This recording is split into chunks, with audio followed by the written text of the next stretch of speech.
If you are looking for a bedtime story for your little one or for yourself, this is for grown-ups too. This is my debut children's book that I wrote and illustrated, Ishmael the Snail.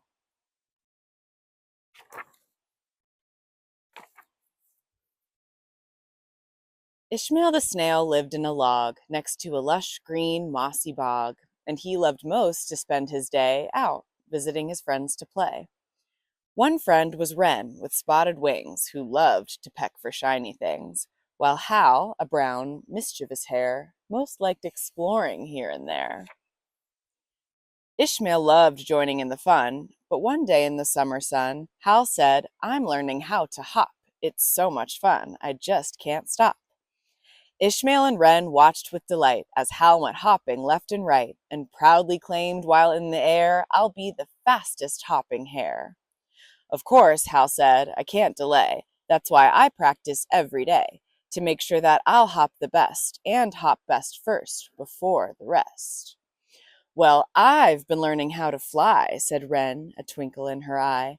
She spread her wings and sprung up high, and suddenly was in the sky.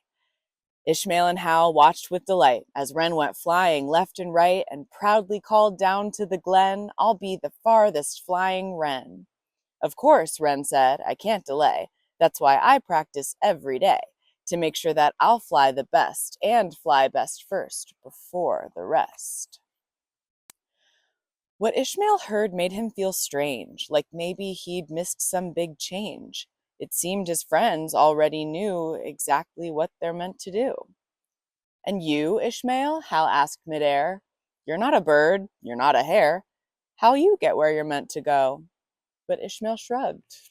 He didn't know. He knew he had no wings to fly, and couldn't hop, though he did try. He didn't know the way he moved would need to change, to be improved.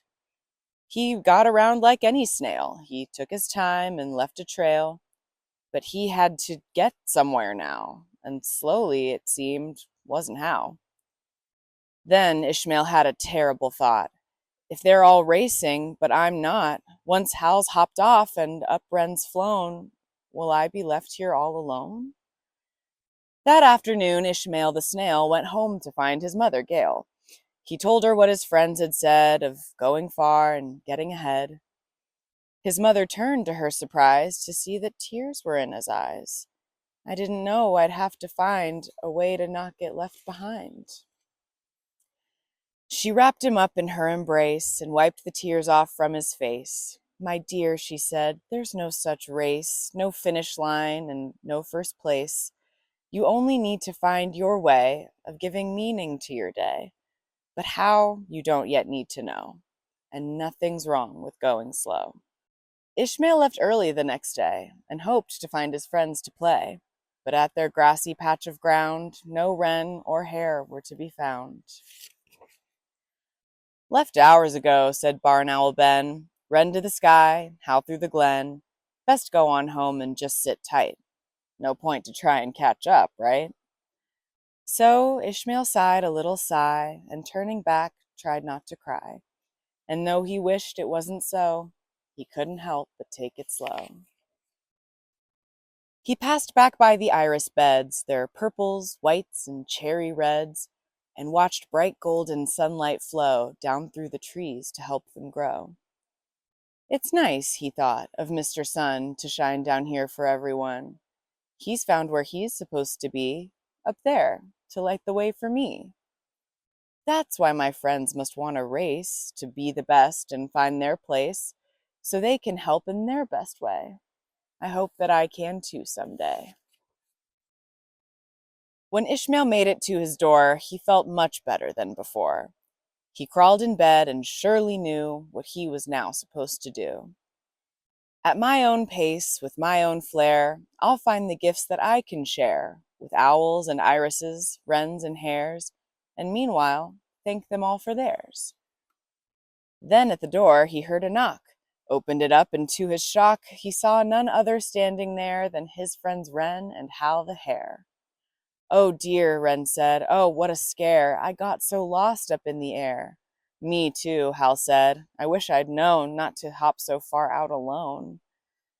We thought we both would have to roam until we found our way back home, but then, said Wren, we found a trail left kindly by our favorite snail.